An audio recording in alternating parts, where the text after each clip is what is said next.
Samsung just dropped a new software update for the Galaxy S23 Ultra. But should you install this 402 megabyte October patch right now?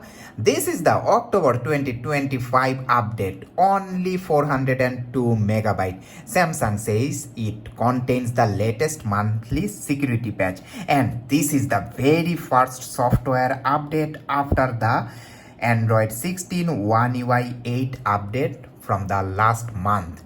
These smaller patches don't bring any new features, but they protect your phone from new vulnerabilities, malware, and bugs. Also, it fixes any software or hardware related issue caused by the last big update.